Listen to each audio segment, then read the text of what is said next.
I figure the kids aren't going to go to college if they have a mom on heroin. But anyway, I want money. She works now. She works out. Like she didn't even work out when we were dating. Now she's going to keep it tight for Paul. All right, folks, here's a crazy one.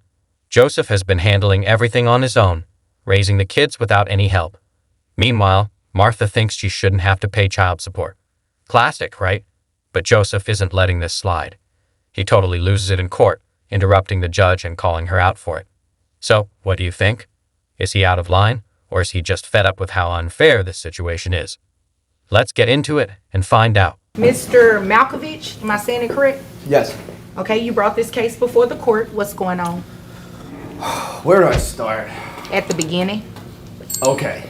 Well, cut to the election. The Great White Hope gets elected.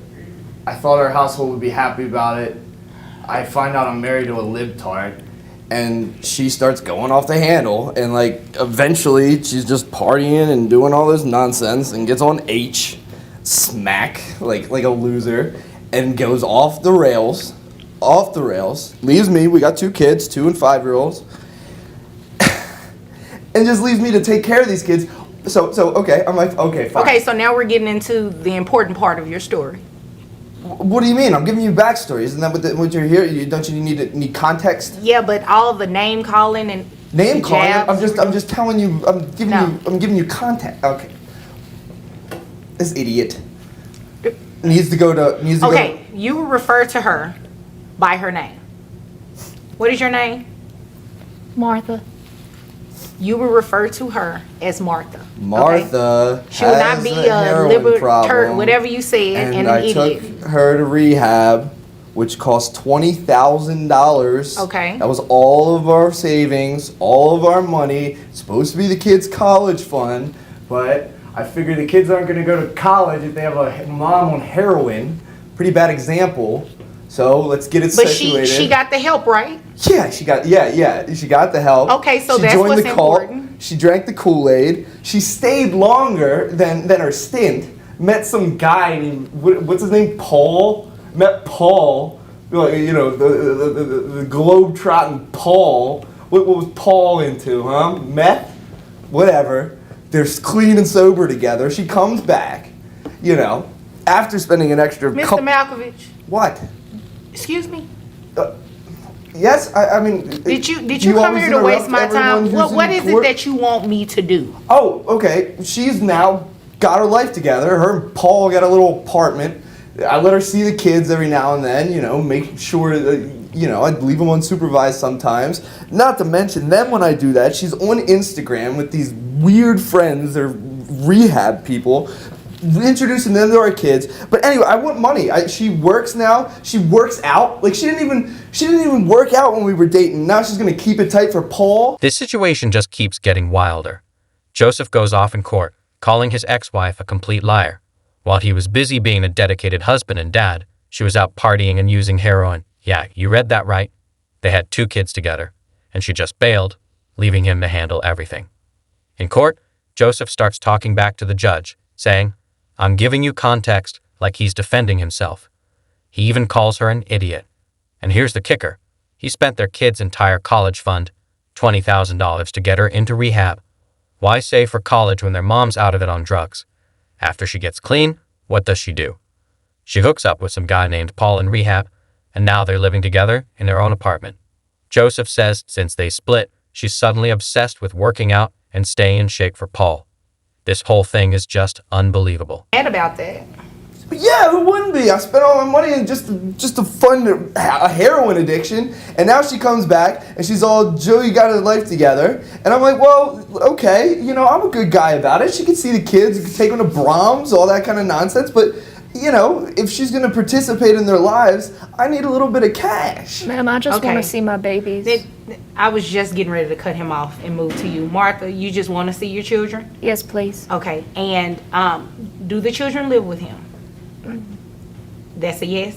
Yes, ma'am. Okay, so the way that it works is, if the children live with him, you are supposed to be paying him some sort of money for the kids. I mean, even though he's a little, you know, out Right. there. He still is entitled to receive child support for the support of the children. I don't mind that. I don't make very much, but Okay. I would really just, She's a waitress at Denny's. Excuse me. I'm just telling you. Excuse me. Did she cut you off while you were giving that elaborate story? I mean, she hardly knows how to speak English. How's she gonna cut me off? No. Did she cut you off? No. Okay, thanks. Okay. Now, Martha, how much money do you make? 26,000 with tips a Okay. year. You're laughing at that, but you're in this courtroom asking for her to pay you child support. It's either that or just leave me and the kids and let us live our lives and just stay out. You know, they don't need No, an and that's not addict as a healthy. mother to be constantly. Do you want me to help you get child support? Because if not, we can stop this today. Yes. And Sorry. you can come back another day when you're. Miss another day at work. You know, some of us make more than 26 grand a You year. You didn't take anything before you came in this courtroom today, did you? Take anything? What do you mean? Yeah, you know what I mean. No. Oh, okay. I'm just making sure. You seem a little jittery. Well, my kids' lives are on the line. I'm a little nervous. Well, they're not really on the line if she got it together. And she says she wants to see the kids. And I think you should allow her to see the kids. Okay, I do let her see the kids. She can give Yeah, them- but you do not have to demean her while doing so. Ma'am, Yes, ma'am. I know that he's right. I did have a hard time about a year ago. But like I said, I'm at a really, or like he said, I am seeing somebody else who I think is very good for me. Okay. Mainly, I would just like, I don't mind paying whatever child support, but if we could work unsupervised visits into the agreement, I would really appreciate that. I just don't want to see him anymore. I think she should have some unsupervised access, considering like- that she's gotten her stuff together.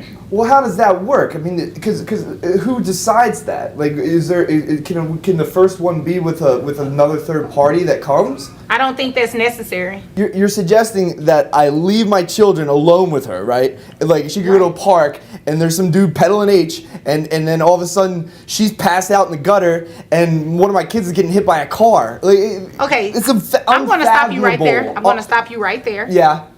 And this is what we're going to do. What are we gonna do? What you're going to do, first of all, is get your foot. What are you doing? What do you mean? What am I doing? I'm listening to you. Go You on. have a cigarette in your mouth. There is no smoking in this. Why would you be smoking in here? No, there What, is you no want smoking. Wait, bailiff. Before he leaves, I need you to know this. We're going to reset your case because obviously you have a lot going on. So when you're ready to conduct yourself in a way that's appropriate for this courtroom, then you come back and ask me for some relief. So you want me to come back and No, miss what I another want you day to at do, work? what I want you to do is be quiet, listen to what I said, and get out of my courtroom. This is a kangaroo court. Well, thank This is you. absurd. Thank you. This is what we're going to do, Martha. We are going to reset your case to a later date. Just make sure when you come back, you have your financial documents with you, okay? Okay. Okay, if there's nothing further, you're dismissed. This court case was absolutely nuts. Joseph is furious because, in his eyes, he's been the one funding Martha's heroin addiction, and now she's sitting in court acting like the victim. She claims she just wants to see her kids. But wait, she also needs to pay child support. Joseph isn't having any of it. He interrupts her mid-sentence asking, "Hold up, you work at Denny's." When she says she only makes $27,000 a year, Joseph loses it, laughing in her face and roasting her at every chance he gets. But it doesn't stop there. Martha asks for unsupervised visits with the kids, saying she's got her life together now. Joseph isn't buying it, though. He tells the court that if he leaves the kids with her, she'll relapse, start using again, and put them in danger. Then, and I'm not kidding, he lights up a cigarette right there in the courtroom, kicks his feet up on the table like he's at a bar, and calls the whole thing a kangaroo court. Judge Vonda has to reset the case, and the whole thing turns into total chaos. If you're into courtroom drama like this, you've got to check out these other videos. Don't forget to like, comment, and subscribe. I'll see you in the next one.